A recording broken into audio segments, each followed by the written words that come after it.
मेरे प्यारे दोस्तों, मित्रों और साथियों, सादर नमस्कार। मैं हूं आपका इष्ट मित्र दोस्त मिस्टर शांतिलाल डनसेना, बड़े डूमरपाली, रावड़सन, खरसिया, जिला रायगढ़, छत्तीसगढ़, भारत से हूं। मित्रों, आप लोग हमारे इस YouTube चैनल वीडियो को और फेसबुक वीडियो को देखते हैं तो आपको मैं हृदय से आभार व्यक्त करते हुए मैं आपको धन्यवाद देता हूं और आपको मैं सलाम करता हूं। मित्रों, अगर आप लोग हमारे इस YouTube चैनल वीडियो को पहली बार देख रहे हैं तो आपसे निवेदन करता हूं, इसको सब्सक्राइब जरूर कर दें। बेल आइकन का जो घंटी है उसको भी क्लिक कर दें और ऑल ऑप्शन का चयन करना होगा। अगर आप लोग हमारे फेसबुक वीडियो को देखते हैं तो इसको शुरू से अंत तक जरूर देखें, सुने, समझें, अनुभव करें। मन कहे, उचित लगे, अच्छा लगे तो आप हमें एक लाइक जरूर दें और इष्ट मित्रों के पास शेयर भी करें। अगर कोई विषय संशोधन की आवश्यकता है तो आप हमें कमेंट बॉक्स पर सूचित करें और आगे के लिए मार्गदर्शन भी दें। मित्रों, दुख और सुख अगर हम दोनों को मिल बांट करके अपने मन मस्तिष्क को हल्का करते हैं तो जीवन अच्छा लगता है। जीवन जीने का जो आनंद आता है सुख दुख के ऊपर ही निर्भर होता है। अगर हम अपने सुख को भी बांट रहे हैं और दुख को भी बटा रहे हैं तो फिर जीवन कायाकल्प हो जाती है और अच्छे भावों का आविर्भाव होता है। हम अपने विचारों को, गुणों को, कर्मों को ध्यान में रख करके सुख दुख का अन्वेषण करते रहें और हर क्षेत्र में, हर समय, हर पहलू को ध्यान में रख करके कार्य करें तो फिर जीवन उत्कृष्टता की ओर आगे बढ़ती है और सुख दुख, जीवन मरण, हानि लाभ, ये सब चक्कर से आदमी मुक्त हो जाता है।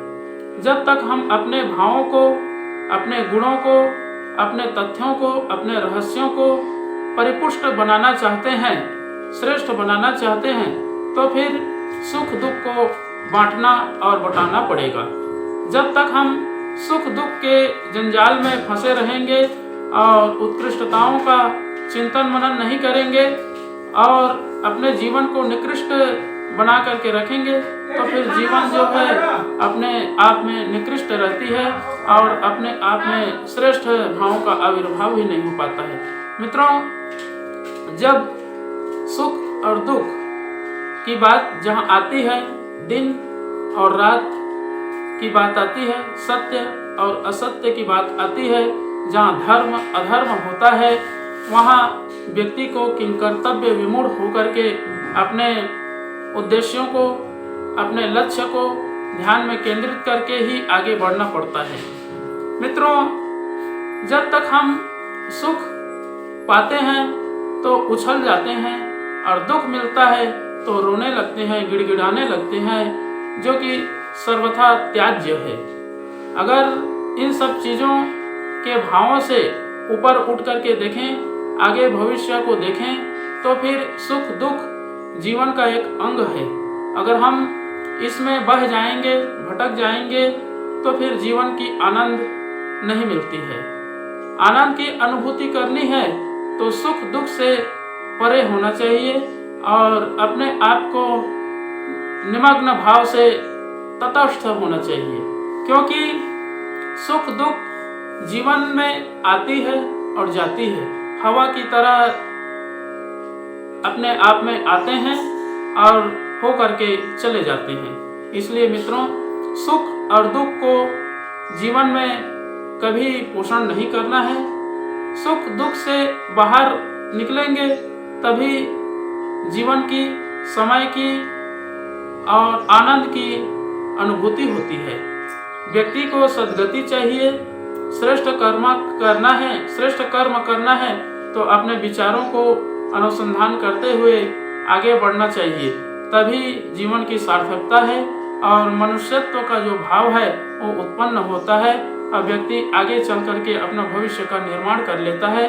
अगर अच्छे भविष्य का निर्माण करेंगे तो सुख दुख, जीवन मरण के चक्कर से आप बाहर हो जाएंगे और अनन्य भाव से सुख की समृद्धि की, ऐश्वर्य की, सौंदर्यता की सब भाव उत्पन्न होंगे। अगर हम अपने विचारों को ही संशोधन करना चाहते हैं और सुख दुख से बाहर होना चाहते हैं, जीवन में अच्छे गुण का धारण करना चाहते हैं, तो फिर एक आधार है गायत्री महामंत्र। अगर हम गायत्री महामंत्र का उच्चारण करते हैं और उसका जाप करते हैं या गायत्री महामंत्र का लेखन करते हैं, तो फिर जीवन में उत्कृष्टता आती है, श्रेष्ठ भावों का आविर्भाव होता है। तो आइए मित्रों, एक बार गायत्री महामंत्र और एक बार संपुट के साथ में महामृत्युंजय मंत्र का उच्चारण मेरे साथ साथ में करने का आग्रह करता हूँ। ओम भूर्भुवः स्वः तत्सवितुर्वरेण्यं भर्गो देवस्य धीमहि धियो यो नः प्रचोदयात्।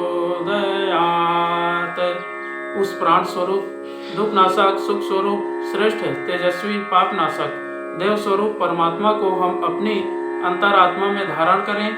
वह परमात्मा हमारी बुद्धि को सत्मार्ग की ओर प्रेरित करे। ओम हौम जोम सह, ओम भूर्भुवः स्वः, ओम त्र्यंबकं यजामहे सुगंधिं पुष्टिवर्धनम् उर्वारुकमिव बन्धनान् मृत्योर्मुक्षीमामृतात्। ओम स्वः भुवः भुः, ओम सः जोम हौम ओम। मृत्युंजय महादेव त्राहि मां शरणागतं, जन्म मृत्यु जरा व्याधि पीडितं कर्म बन्धनाय। ओम असंभवं संभव कर्तुमुद्यतं प्रचंड झंझावृत्तिरोध सक्षमं, युगस्य निर्माणकृते समुद्यतं परम महाकालमं नमाम्यहम्। ओम अस्तो मा सद्गमय, तमसो मा ज्योतिर्गमय, मृत्योर्मामृतं गमय।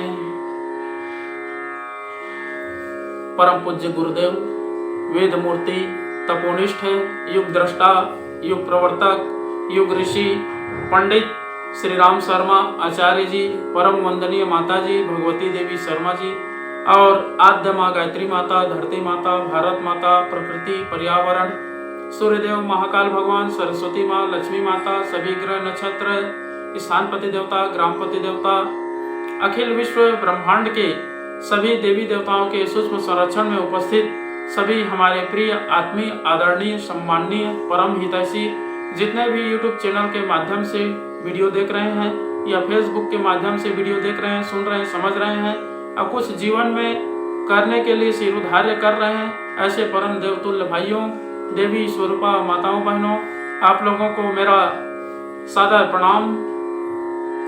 ऋषि चिंतन के सानिध्य में से आज का जो एक बहुत ही अनमोल, दिव्य और महत्वपूर्ण सुविचार है, आपके पास लेकर के प्रस्तुत करने का प्रयास कर रहा हूं।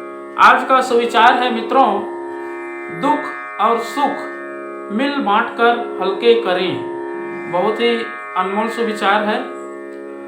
हम सभी में एक ही आत्मा समाई हुई है। एक धागे में पिरोए हुए मनकों की माला की तरह ही हम सब परस्पर जुड़े और गूंथे हुए हैं। सुख को अकेले हजम करने का प्रयत्न करने वाला अंतरात्मा की धिक्कार का, परमात्मा के कोप का और विश्वात्मा के प्रतिशोध का भाजन बनता है। निष्ठुरता, कृपणता और संकीर्ण स्वार्थपरता से युक्त ऐसे व्यक्ति को ईश्वर के कानून पतित ही घोषित करते रहेंगे। मिल बांटकर खाने की नीति जिसे सुहाती नहीं, उदारता के लिए जिसकी भावना उमंगती नहीं, उसे नर पशु से अधिक और कुछ नहीं कहा जा सकता। ऐसे लोग उस आनंद से सर्वथा वंचित रहते हैं जो मानव जीवन का उद्देश्य समझने वाले और उदार आचरण करने वालों को सहज ही मिलता रहता है। मित्रों, कपास बेचकर पैसा जमा कर लेने में बुराई कुछ नहीं, वरन सुविधा ही रहती है। सुख को बेचकर बदले में लोक सम्मान और आत्मसंतोष खरीद लेना दूरदर्शिता का चिन्ह है। आत्मसंतोष से अनेकों ऐसे सद्गुणों का विकास होता है जो व्यक्तित्व में प्रखर प्रतिभा उत्पन्न करते हैं। लोक सम्मान पाकर मनुष्य जितना गौरवान्वित होता है, उतना लालची के लिए कल्पना कर सकना भी संभव नहीं। सुख को बांटकर खाना घाटे का काम दिखते हुए भी वस्तुतः अतिशय लाभदायक ही सिद्ध होता है। बहुत बहुत धन्यवाद मित्रों। अगले बार नए विचार लेकर के, नए रहस्यों के साथ में, नए वीडियो के साथ में आपके पास फिर प्रस्तुत होंगे। सादर नमस्कार।